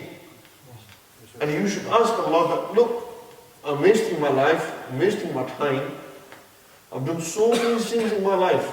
so many, that I don't think nobody will forgive me. But I turn to you because I know you will make me change. You will help me change. You are the one to change. You change the harshest hearts through the Prophet ﷺ. Oh Allah, change me as well. Make me a true person of yours. Purify my internal and my external. Purify my zahir and my batin. Forgive me for every wrong I've done. Tomorrow on Qiyamah, brother, what face will we show to Allah? Tell me. I am on this path and I fear so much that I think I'll end up in the hellfire. That's how much wrong I've done in my life. But I'm not so hopeless that I don't believe Allah will forgive me. I believe Allah will forgive us. He said, if somebody can commit 100 murders and Allah said, I'll forgive him. There was that one man, on his deathbed, he said to his son, he said, my sons, do me a favor. When I die, I want you to chop my body into pieces. Then I want you to get my pieces and I want you to burn them. When you burn them, I want you to throw my ashes into the sky and half of them into the sea. I want you to do that. Promise me, my sons, you will do this for me. And they said, Dad, we'll do whatever you say. When the father died, the sons did that. Allah Almighty said to the angels, gather his dust, his ashes, get them together and refashion his body. Yeah, refashion his body. Build it all back together. When they built it back together, Allah subhanahu wa ta'ala said to this man, can you tell me why you asked your children to do this? And he said, oh Allah, I have committed so many sins that I feel I'm so scared of your punishment that I think you're going to punish me for that. I thought I'd punish myself before you punish me. Allah Almighty said to the angels, be witness that because of how much fear he has of me, I've forgiven him for his sins. Take him into paradise. Send him to Jannah. He fears me. He's sincere. His heart's clean. Turn to Allah subhanahu wa ta'ala and ask Allah Almighty that, oh Allah, forgive my sins for me. No matter how much they are. And then renew your intention. Start afresh. Do tawbah. If you can't cry, brother, make a face like you cry. The Prophet ﷺ said, Allah Almighty has mercy on the ones who shed tears. Those tears on the day of judgment, they will be weighed. And you will be taken out of the hellfire because of those tears. Through those tears, Allah Almighty will have mercy on the one who sheds tear out of his face. On the day of Qiyamah, when you will have to stand in front of Allah subhanahu wa ta'ala, when you will have to stand in front of Allah Almighty, you'll drown in your sweat, brother, how will you be on that day? How will it be for you in your grave? These are things that should be running in our mind at all times. This should be enough to change you. And say, you know what, bruv, enough of the old game. But it's not one day. It's not now. From now till the day you die, it's going to be a test. It's going to be hard. Brother, I'm on this deen, I'm 22 years old. I might look 32, but I'm 22. Don't worry, I've got my pinky license with me as well. 22 years old, and I'm telling you, on this path, it's hard. It's a very hard path. But, alhamdulillah, I don't have to complain about where I get my money from. No fear. I don't have to worry about I read my namaz or not. Alhamdulillah, Allah guides me to read namaz. Got peace in my life. You know, when you see your mother and father smile, but you can't beat that feeling. Tell it. You can't beat it. You know the joy on your mother's face? Can't beat that. Trust me. It's priceless. Her whole life's mission paid off in the end. That's my mother. It paid off in the end for her. And I can boast and say this, it's not just me. All four of my brothers are on this path. Not one of them has a degree. Not one of them is out there. But my mother, she was a strong woman. This is why for the sisters, I advise them, I urge them, that become true women of Islam. Tomorrow your children will look up to you more than they will look up to their fathers. You are the first madrasa for your children. You will be the first education. You know the first rishta for the child is his mother. You know where this rishta is made? Not when he comes up, it's in the stomach Allah made this. Allah made this rishta in the stomach. In the stomach you was connected to your mother. You know the father, you're connected to him when he comes to the world. But with your mother, you was connected to your mother in your stomach. And then you hurt that mother. You only have one mother, brother. One mother. You don't have two, you don't have three. You can have 2 wives, 3 wives, 10 brothers, 10 sisters. You only have one mother. One mother. Brother, go back home to your mother and apologize to her. Say to her, look, I'm sorry for what I did to you. I caused you so much pain, so much hurt. Please came to the house and they made you cry. Because of me. If you forgive me, Allah will forgive you. If you forgive me, Allah will forgive you. Please, you forgive me. If you forgive me, Allah will forgive you. And you know your mother, she will never not forgive you. Allah has given her such a heart, such a powerful heart. You know, she's taken so much abuse in her life, the mother. Whether it was her father, her son, her brothers. Woman, Allah has made her a powerful thing. They are so powerful deep down, wallahi al-azim. So powerful. It's amazing. It's amazing how a woman is. I hope the sisters don't waste this amazing power Allah has given them. Waste it for the dunya. Brother, this dunya is nothing. Nothing. I've been there, I've done that. It's nothing. It's just pain. You just get hurt here. You don't want to be hurt here. When you're with Allah Almighty, there's no hurt, there's no pain. It's only love. Only connection with Allah. You connect to the one you can't see. It's amazing, isn't it? You can't see him, but you're connected to him. You love him more than everything. It's that belief. That's Iman. That's Iman. And if you're so weak in it, nothing has strengthened my Iman more. And I tell you this, and I honestly believe this, and I finish with this. In my life, some people, their Iman is strengthened through circumstances, is strengthened through certain ordeals, events that happen in their lives. You know what strengthens my Iman? When it's low, just look at the Prophet sallallahu alaihi wasallam. Look what they went through. They didn't complain. As Aisha said, we went weeks, sometimes months without food. Nothing in the house. Just water and dates. And never did Nabi alayhi salam complain to Allah and say, Ya Allah, I have no food for my family. Never. So patient, so humble, so simple. Man, there's no greater man than him. He's the greatest of them. Pure perfection. Allah created the Prophet alayhi salam perfect. And the creation of Allah, there's no one more perfect than him. And he is our role model. Brother, grow your hair so it's like the Prophet sallallahu alaihi wasallam. Grow your beard so it's like him. Dress like him. When they ask you why you're doing that, you know what you say? It's the Prophet alayhi salam and his love. I love him so much that I want to be like him. I want to talk like him. I want to walk like him. He is everything to me. And I pick a qasam by Allah, I swear by Allah, through the Prophet alayhi salam, you will get the quickest way to Allah is through the Prophet sallallahu alaihi wasallam. Nare takbir! Nare risalah! Ya Rasulullah! Nare hadri! Ya Hadi! The quickest way to Allah is through the Prophet sallallahu alaihi wasallam. It's the quickest way. That's the fastest train. Can't get faster than that. This is why, hold on to the Prophet alayhi salam.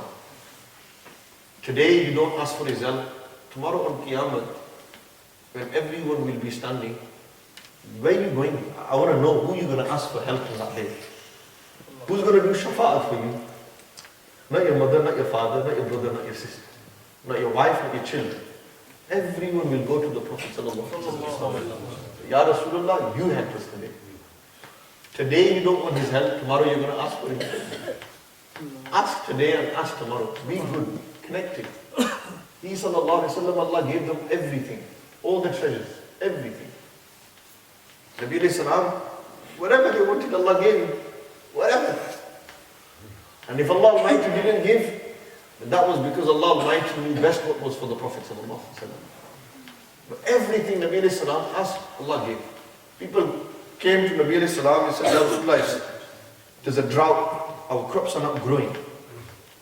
Ya Rasulullah, our crops are not growing. Do dua to Allah. Look, they didn't go direct.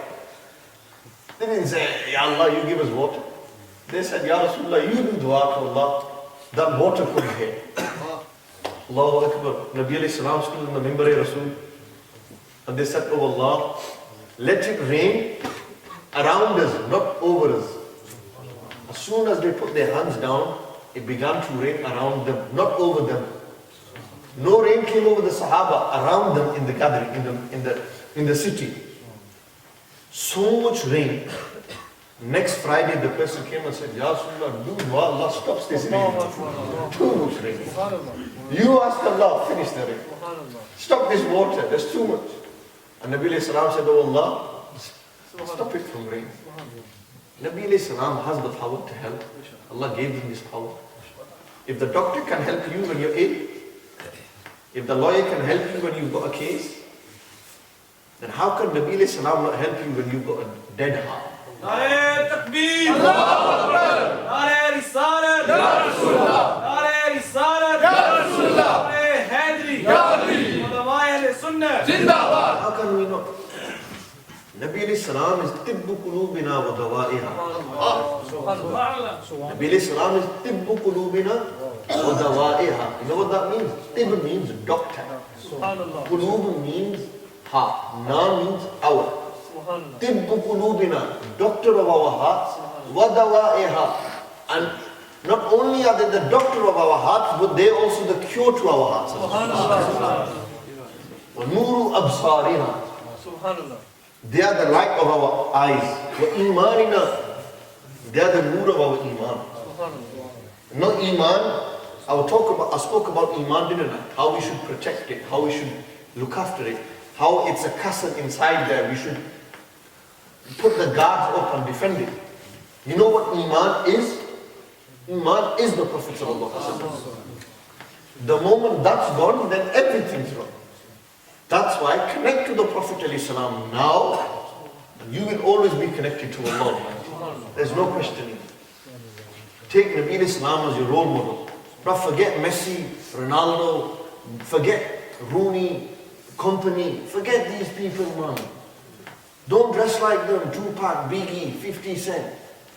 Don't dress like them, man. Like Rasulullah alayhi salam. He's the one. Sallallahu alayhi wa sallam. You know what made the Sahaba the greatest? This is what made them the greatest. They were extreme lovers. Not lovers, extreme lovers. As Abdullah bin Umar went and bought certain sandal Mubarak. So why are you wearing this? He said, because I've seen the Prophet wear it. There's a great Sahabi.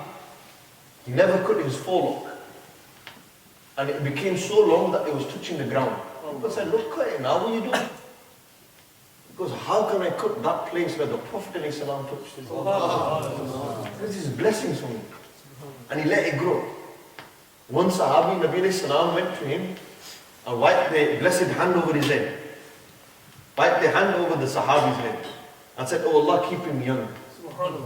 He reached the age of 80 years old, there was not a single white hair in his head. Everything was black.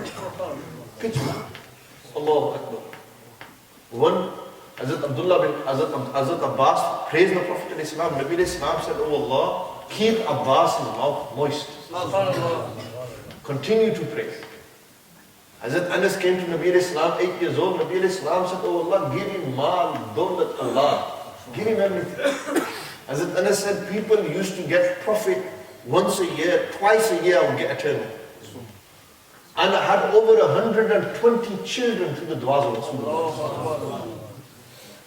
These du'as of Rasulullah sallallahu alaihi wasallam, so powerful. Once a Sahabi came, I finished with this. You know, I could stop talking about drugs. Some guy goes to me, brother, you praise too much. I go, brother, I ain't praising enough. I ain't done enough. How can you say I do it over the top? How can I do it over the top when Allah said, we raised for you your remembrance? We've praised you. How can I compete with Allah's praise? Allah Almighty praised Nabi alayhi salam more than everyone. Allah named him Muhammad, the most praised. His name means the most praised. How can I praise him? My praise is not. My praise isn't enough for the Prophet sallallahu alaihi wasallam. Like Hazrat Hassan said, "Ma in madahtu Muhammadan bi maqalati, walakin madahtu maqalati bi Muhammadin." That it's not that I praise Nabi alayhi salam and Nabi alayhi salam gets higher and higher. No, it's when I take Nabi alayhi salam's name, my rank and level goes higher. I get higher and higher. Not that I make Nabi alayhi salam high. How can we make him high?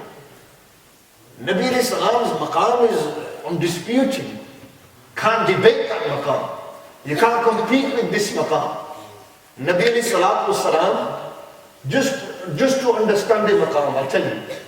On the night of Mi'raj, when they went to the heaven, visited all the heavens, everything Allah showed them. Ya linuriyahu min ayatina, so that we may show him our signs. Hazrat Jibreel got to Sidratul Muntaha. Stop there.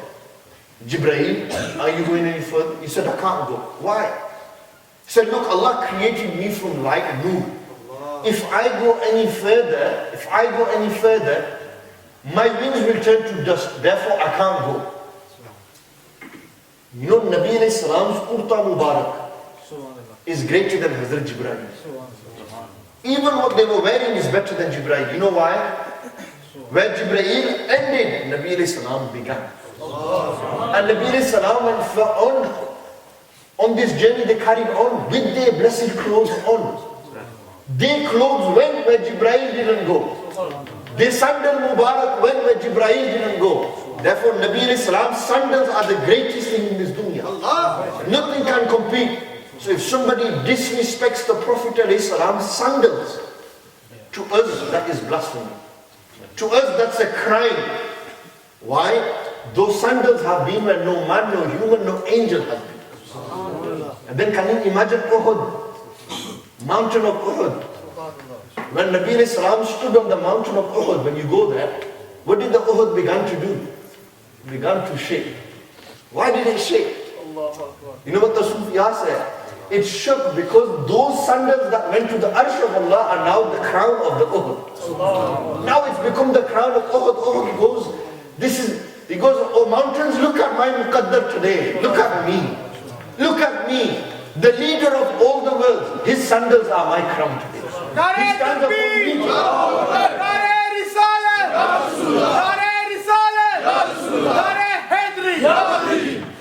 This is why once a Sahabi came to Nabi alayhi salam and said, Ya Rasulullah, I've had a baby boy or a baby girl with my wife, she's a non-Muslim. And it's come to custody. Who's going to take custody? Came to Nabi alayhi salam and said, look, can you do the decision for us? Nabi alayhi salam said, no problem. You know what to do? The mother sits here, the father sits here. Put the child in the middle. And then call the child. The mother, being the mother having a connection, she wasn't a Muslim, call. The child was going. All of a sudden, the father said, through the name of Allah and His Rasul, through the maqam of La ilaha illallah Muhammad Rasulullah, oh my child, come to me. As soon as the child was going to get to the mother, a quick U-turn and the child went straight to the father. Du'as of Rasulullah maqam of Nabi. They are not like me and you. That's blasphemous. But that's disrespect. Man's heads need to be chopped if they say Nabi is like me and you. They are not like me and you. They are not like me and you. Hey man, they were human. Look, they used to bleed. You know why they bled? To teach me and you. You know why Nabi Salam was human? If Hazrat Jibreel, look, common sense point, this is common sense. Hazrat Jibreel is made from Noor. When he came to Nabi alayhi salam, what form did he come in? Bashar. Who was he known as? Which Sahabi? Dihya Qalbi. Hazrat Dihya Qalbi, radiyallahu anhu. If Hazrat Jibreel, who is made from Noor, can come in human form, then don't you think Nabi alayhi salam's Noor can come in human form? If Hazrat Jibreel can become in this form, then Nabi alayhi salam is the Imam of Jibreel. Jibreel came after Nabi alayhi salam's Noor came first. Nabi alayhi salam came first, Jibreel came after. Therefore, Nabi alayhi salam's maqam is not like mine and yours. Oh, Imam Sahib, Nabi alayhi salam said, don't overpraise me, don't stand for me. This was their humbleness. This was their humility. Because they said it doesn't mean we can say it. Just because your father says, Putra, don't worry, doesn't mean you can say to your father, don't worry. Who are you to say to your father? Your father is greater than you. Nabi alayhi salam is greater than me and you. And Nabiyyu awla bil mu'minina min anfusihim. The Prophet has a greater right over you than even, never mind your mother, your father. Allah's Habib alayhi salam has a greater right over you than yourself. Greater right over you than yourself. What does that mean? They are closer to you than yourself. You know what that means? I'll finish with this. I'm saying finish. I don't think I'll finish. This iPhone is here, but this table is closer. This jubba is close, but the jubba underneath is closer. Yes or no? Yes. To me. Yes. Remember we're talking about me now. What's closer to me? The jubba underneath is close, but my skin is closer to me. My skin is close, but my bones are closer to me. My bones are close, my heart is closer to me. Allah Almighty said, Nabi alayhi salam is closer to you than even your own heart, even your own soul. That's how close he is to you. This is why Nabi alayhi salam is our iman. They're the light of our iman. You know, if the bulb, our iman is like a bulb. Some people's bulbs have blown up. Some people's bulbs are busted. Some people's bulbs are shining this much. Some people's bulbs are proper glowing. Some are glowing so much that other people are taking its glow. But for the bulb to glow, it needs a powerhouse. For the bulb to glow, it needs the powerhouse. What's the powerhouse? The powerhouse is Nabi alayhi salam. They give the energy to our iman, which is our bulb. Now, if the powerhouse is dead, then how is the iman going to be alive? If the powerhouse is not working, then how is the bulb going to work? The bulb will only work when the powerhouse works. And because the powerhouse is working today, then today our iman is also working. And that powerhouse is Nabi alayhi salam. And it's the nur that is being transmitted. It's being transferred, granting us energy in our heart. And it's with this nur, this light of Rasulullah ﷺ that gives power to our iman. And when you lack in this light, then you have no iman. When you have no iman, then that man is destroyed. And when you have this light, you have iman. And when you have iman, then you have the greatest power of all.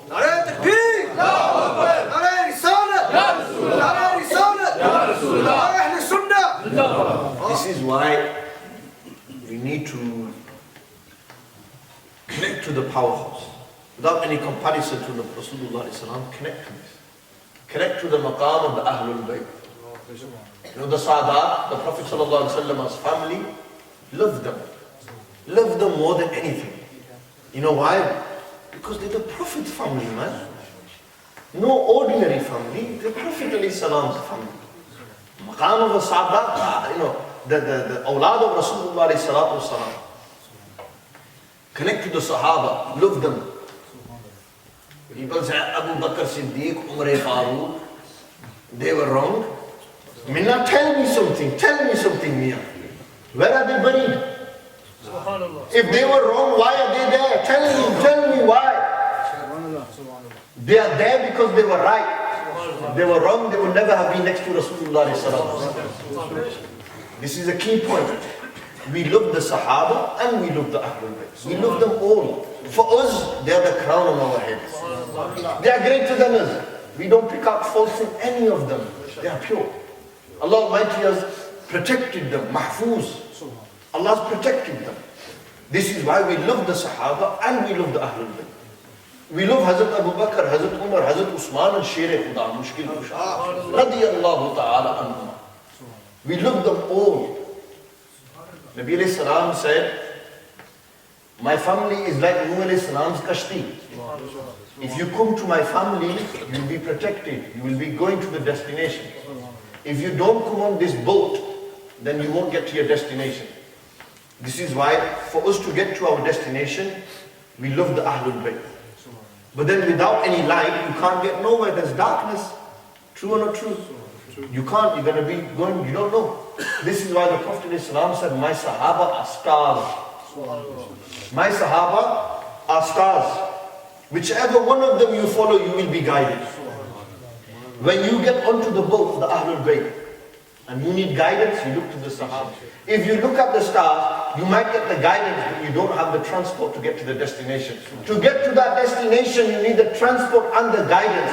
To get to Rasulullah ﷺ, you need the Sahaba and the Ahlul Bayt. To get to Allah Almighty, you need Nabi ﷺ, the Sahaba and the Ahlul Bayt. And when you get to Allah Almighty, that's when you enter into Jannah.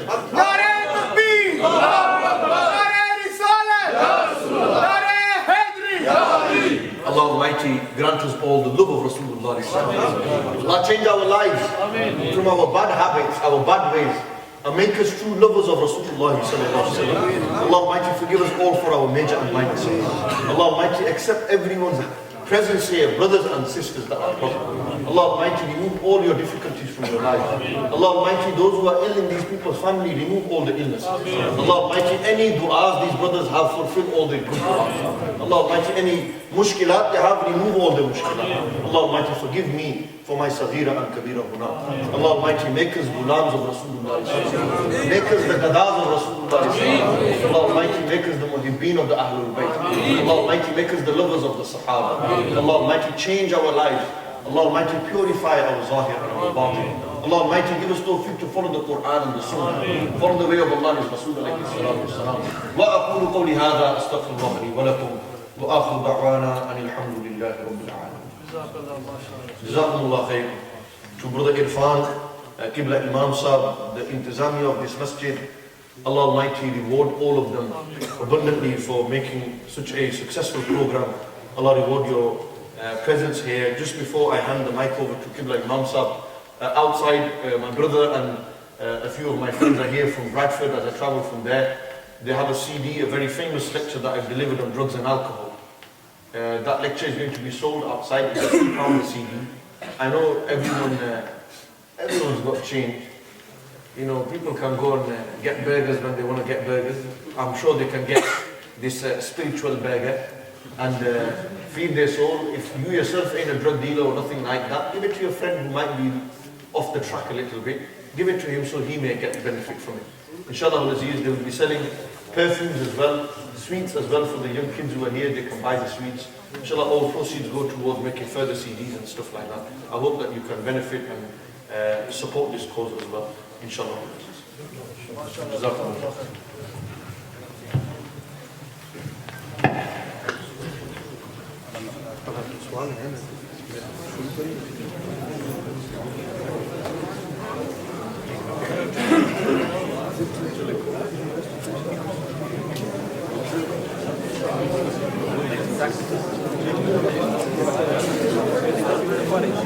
More questions people have asked me here. Those of you who are interested in knowing the answers, by all means you can sit down. I will give the answers to what I know. So if you want to sit down, you can sit down and take the answers. Those of you who aren't interested in the answers and want to get out, then by all means you can leave at the same time. Talk, you can go outside the masjid and talk by all means, but if you're here, please sit quietly. In the end, you can meet me as well, and inshallah, if those of you who want to know the answers, they can have the answers as well. What right does my mother and father have over me? They have the right that you respect them, you honor them, you love them, you care for them, you look after them, you provide for them. Yeah? These are the rights that they have over you. These are the rights that they have over you. Likewise, in return, you as a child have rights over your parents. They should clothe you, feed you, look after you, honor you, respect you, educate you. These are their rights. When the rights are not being fulfilled, that's where there's imbalance in family. That's when problems occur. So for that reason, we need to learn the rights and then we need to exercise these rights in our lives. If for how long I have been doing bad, how do I get rid of it? Where do I start? You start by making tawbah, making tension, repent to Allah Almighty, cut off the bad habits. You know what you do bad. Cut them off and take it from there. You stop those ways and then you start anew. You know, if you've got to get rid of your phone, you get rid of your phone. If you've got to get rid of your clothes that are haram, you get rid of them. That's what you should do. Brother says, I purchased a house with haram money or non-halal money. If you change your ways and make halal money to the same volume, the same value, can you make that house halal? If you purchase the house with the same value, i.e. you've got the same amount in return, the house itself is bought on haram, but it can become halal when you do halal in there. You buy another house. Maybe if you sell this house, you buy another house, you do it like that. That money that is haram money, you can't give that to charity. You've got to bear that in mind. Haram money can't be given to charity or poor people. With haram money, what happens with it is you give it to a needy, a good cause, like the ambulance service. If there's a lot of haram money, you know people who have money, I know exactly, people launder the money. They put it into businesses, laundry.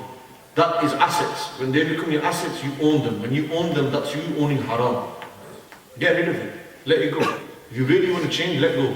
When you've got that over your head, you're going to live with that for the rest of your life. On the day of Qiyamah, you will have to answer for that as well. For the sisters, can you explain the importance of hijab? I don't want to sound extreme, backward, but I'll give logical example. Why do sisters and why should they wear hijab? Because when they wear a hijab, it's a sign of modesty. Really it is. Look, when you cover something, that thing that you're covering is gaining protection. The hijab is a protection for a woman. When you cover something, what happens is that thing becomes warm because it's covered. The hijab is a warmth for the woman. Okay? When somebody comes to your house, do you show them your gold? Do you say, this is my bank balance, this is the gold, the sonar, that I have? You don't do it. Why? Private property, isn't it? If that's private property, to me, our women are our private property. We don't show them to no one. And we shouldn't allow them to exercise. Or if you are in that way, you should eventually look to become modest, to become humble. And again, it's a matter of haya. It's an expression of modesty. It's a sign of modesty that a woman covers herself up. And that's the importance of it. You are asked to cover yourself up because look, it's proven. When a woman doesn't have much on her, she has a lot of attention. When she's covered up, you might have desires, urges, but you still respect and think, you know what, she's covered up. That's not the one. Therefore, it brings respect to yourself. Automatically that woman gains respect. And she has a lot of, it's a matter of self-respect. If you respect yourself, you cover yourself. It's the same with guys. Guys shouldn't wear shorts. Guys shouldn't be going out with these trousers hanging below the bottom. There's no respect there. As a matter of respect, this is how you do it. Therefore, it's very important that that's one of the importance of wearing hijab. Qualities of a wife. A wife should be obedient to the husband. She should care for the children, look after the children. She is equal to the husband, but her responsibilities vary. She is equal to the husband. The husband's not better than his wife. That's a backward mentality. The wife, the husband are equal. In the court of Allah Almighty, there's no difference between the man and the woman. Yeah? But her role and responsibility is different. She's going to nurture children, she's going to bring them up, look after them. The husband's going to go out and work. When these things work together properly, then you find a good balance in the family. But I'm not saying this is bad. When you find a woman who goes out and works, the father goes out and works, who's going to look after the children? Who's going to nurture the children? This is why, this is something that you need to find the balance, is the key. The wife, she has to have patience, the husband has to have patience, tolerance, mutual respect. These are key things to a successful marriage. The Ahlul Bayt, I explained the maqam. What's wrong with smoking weed? But I'll tell you what's right with it. Whoever said what's wrong, you tell me what's right with it, brother. What, you want to get high? I'll tell you why it's wrong. Islam is a religion that says at all times you should have control over your senses. You should have control over yourself. The moment you become uncontrollable or you become intoxicated, then that moment it's not allowed for you. You're not allowed to get into the state of intoxication. That's why smoking weed intoxicates a person. He gets into a zone. You know, he gets hungry. He likes the munchies. He gets bloodshot red eyes. He starts talking too much. Some people it's an adverse effect. He doesn't like talking much. He gets grumpy. He sits in his car. Read everywhere. Likes to put his music on. He's doing his own thing. So, for that reason, Islam says you should have control over your senses at all times. That's why intoxication, any form of intoxicant is haram. Is there a difference in smoking drugs and alcohol in the eyes of Allah? In reality, it's the same thing. The common feature between the two is what? Intoxication. Because it's intoxicating, it's not allowed. Someone says, Imam Sahib, I take one drug, I don't get intoxicated. I take one sip of Jack Daniels, I don't get drunk. Still haram. Still haram. Just because you take one doesn't mean that it's fine. You take one becomes two, two becomes four, four becomes eight, eight becomes what? Drunk. The whole bottle, and next thing you know, you're lost, you're took. For that reason, we said, you don't go there in the first place. Islam closed that door completely. Don't even go there. Don't even take a pull, don't even take a drag. Because if you take one, it'll lead to more. That's why Islam says, don't even enter into relationships with a woman. Why? Because what's going to happen? You go wrong. It closes the door. There's a way to do things, and there's a good way and a bad way, right way and a wrong way to do things. Do it the right way. Don't do it the wrong way. Somebody asked, can you touch on wasila? I mentioned wasila. Should you respect all prophets the same? Is it permissible to show?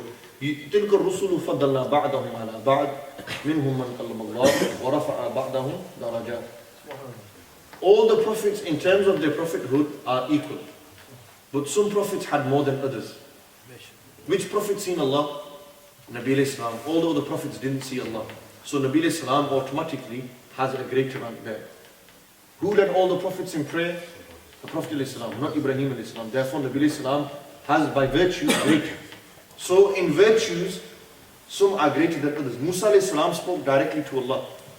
So through virtue, yes, they can vary in ranks. And we can show more respect. We show respect to all of them. When it comes to respect, each prophet is deserving and equal of respect and love. When it comes to virtue and when it comes to status, some prophets hold a greater status than everyone, than others. Can you give some example as to why it's permissible to celebrate the Mawlid?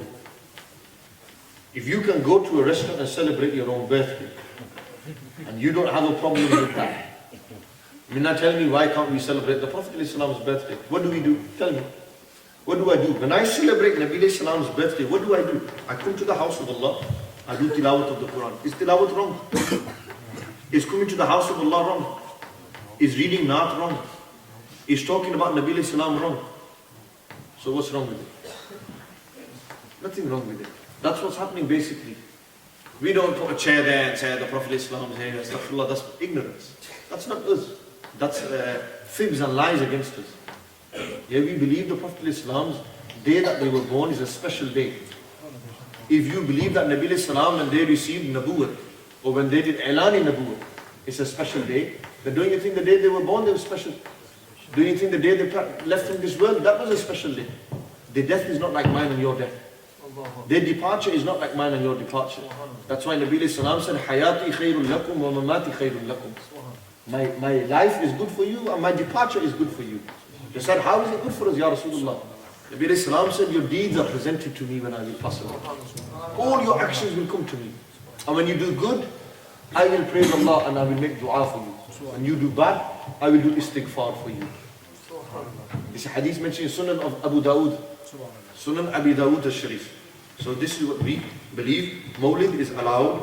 If it's an innovation, if you take the opinion that it's an innovation, don't think every innovation is bad. If it's an innovation, it can be good. Now I'll ask you a question and I'll finish this question on this. If it's an innovation, something, remember an innovation is something that contradicts the Quran and Sunnah, goes against it. If it doesn't go against Quran and Sunnah and is founded somewhere in Quran and Sunnah, that's not an innovation. That has a grounding within the law, Islamic law. You tell me, is it a good thing or bad thing to remember the Prophet's birth? Tell me, put your hand on your heart and tell me. What do you think? Is it a bad thing? No. Can't be bad. It's got to be good. You learn good from it. Therefore, why can't you do it? If it's a good thing, then do it. Get closer to Allah subhanahu wa ta'ala through the Prophet sallallahu alaihi wasallam. Who was the teacher of Imam Abu Hanifa? Imam Muhammed bin Abi Sulaiman, very famous scholar. And somebody said, why don't we follow him? When you follow Imam Abu Hanifa, you are following his teachers. So how are you not following him? If you follow me, you follow my teacher. Because I follow who? It's my teacher. Imam Abu Hanifa rahmatullah alayhi followed his teacher. We follow Imam Abu Hanifa, he followed his teachers. Who did he follow? They say, no, akhi. Just follow the Prophet, not no Imam. So if you ask me, why don't we follow the teacher? We follow the teacher. Then why don't we follow his teacher? We follow his teacher. Where does it go back to? So do we follow the Prophet Islam? In essence, in reality, yes. So why do you say, oh, you don't follow akhi? Of course we follow, man. It's just who explained it better to me. I don't do the research myself, I don't have the knowledge. Therefore the job was done for me by Imam Abu Hanifa and the Imams. They made my life easy, therefore I followed the Imams. That's a reasonable understanding for this concept. Allah subhanahu wa ta'ala give us all tawfiq to act upon what I said, and Allah give us tawfiq to follow the sunnah of Rasulullah sallallahu alaihi wasallam. Inshallah al-Aziz. We're going to have a quick mukhtasar salam out of respect for the Prophet sallallahu alaihi wasallam. After salam, inshallah we will next one.